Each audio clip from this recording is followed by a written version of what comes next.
How's it going, everyone? It is Andre Williams, and over here we talk stocks and we focus on one thing. Always protect your profits. And you know what time it is. It is time for the joke of the day. If you're new to this channel, we do this 5 days out of the work week. Maybe you had a long, maybe you had a stressful day, or maybe it was the market conditions where you came to watch this video, plus hear one of my corny jokes. Here it comes. Why do comedians like eggs? Because they're easy to crack up.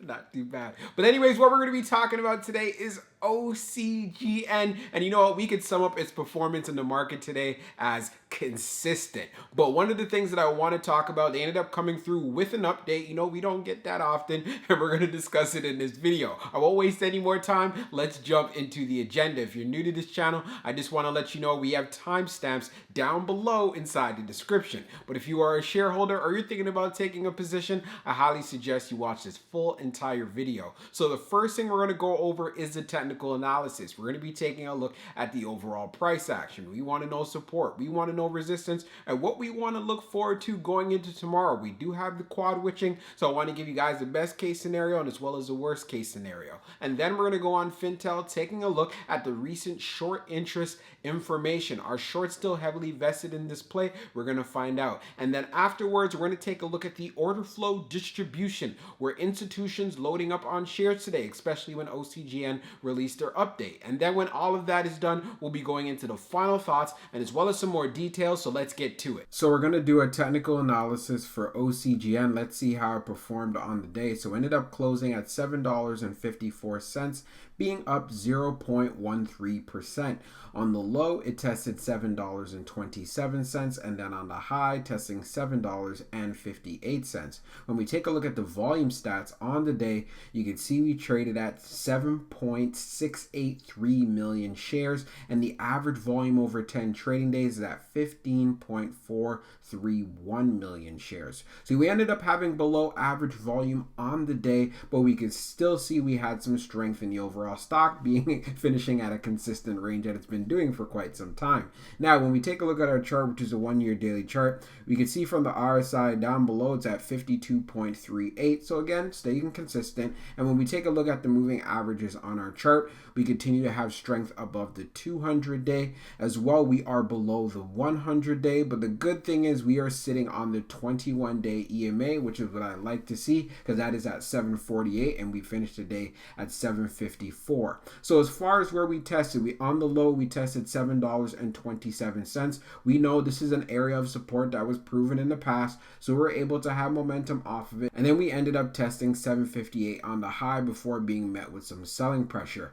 Keep in mind, we definitely did have a volatile time inside of the market. A lot of stocks ran up, a lot of stocks were actually going down, but OCGN just stayed consistent. We also got an update, so of course that ended up having an impact on the stock. So as far as going into tomorrow for the bullish case scenario, we want to get past this 758 level and be able to at least make a move getting into the 770s. That'd be the most preferable. And if we do decide to pull back going into tomorrow, because we do have the quad witching, as long as we hold up this $7 range, things are going to continue to look good. We're on Fintel. We're going to take a look at the recent short interest information for OCGN. So scrolling down on the page, the short shares availability is at 850,000, updated 5 minutes ago.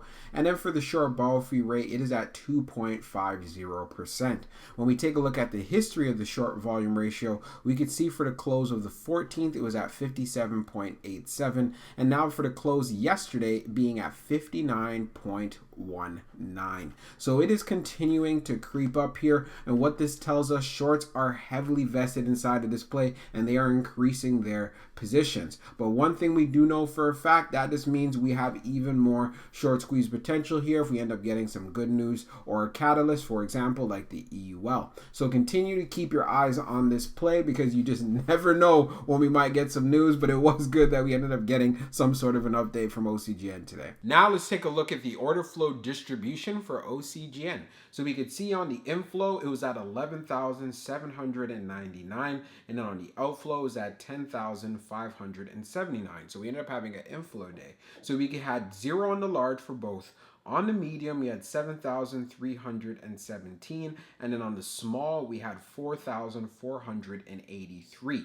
On the outflow side, when we take a look at the medium, we had 6,066, and also on the small, we had 4,514. When we take a look at the large scale orders in the last 5 days, you can see as far as for large scale, we have 0 for today. We also had 0 on the 15th, we had 0 on the 14th, but we did have some big time large scale orders on the 13th, which we've covered in prior videos. So one thing we could see, institutions were not loading up on shares whatsoever, but what we can also see, we're seeing a lot of activity on the retail side and as well as on the medium sized order, which potentially institutions could be getting involved in. But one of the things that I really did like seeing, we had surpluses in every single category. So this tells us right away there's a lot of demand for OCGN shares. And as a shareholder, that is something that you really want to hear, because again, if no one's buying up shares and everybody's selling, of course the stock price will be coming down. So now let's jump into the final thoughts and we'll go over some more details as well. So for my final thoughts for OCGN, it was great to see the consistency today it had inside of the market. We finished green. I know it wasn't by much,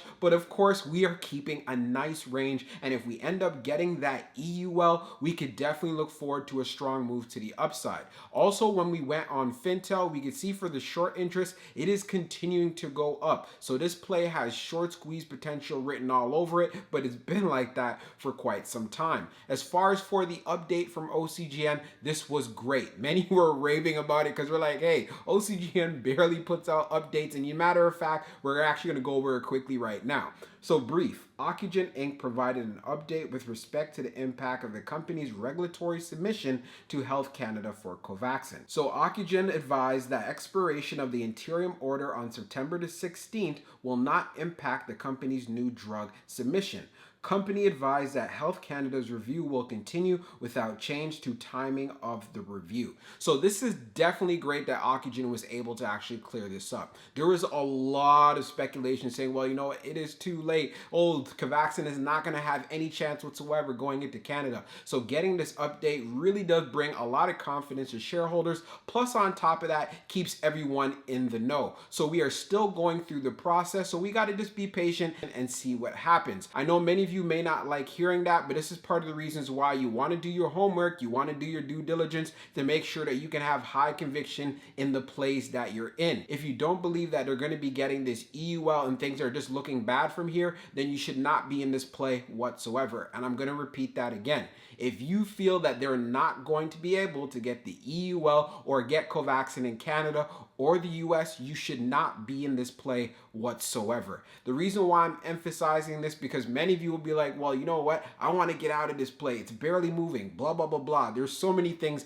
that I've heard. And if that's how you're feeling, then why put yourself through the continued stress and anxiety? It just does not make any sense to me. And like I was saying previously in another video, the stock market is not a get-rich-quick scheme. It takes a lot of patience, and plus on top of that, you need to do your research, especially if you're going with self-directed investing and trading. And the other thing that I want to talk about before I close this video, we also have the quad witching that's going to be going down on Friday. So this is usually a time where there's a lot of volatility inside of the markets. So as far as for OCGN is concerned, I just want to see us hold up that $7 level. That's all I'm really asking for. If we hold up 7, I'm a happy camper there. So I hope you guys enjoyed this video, and we'll be talking real soon.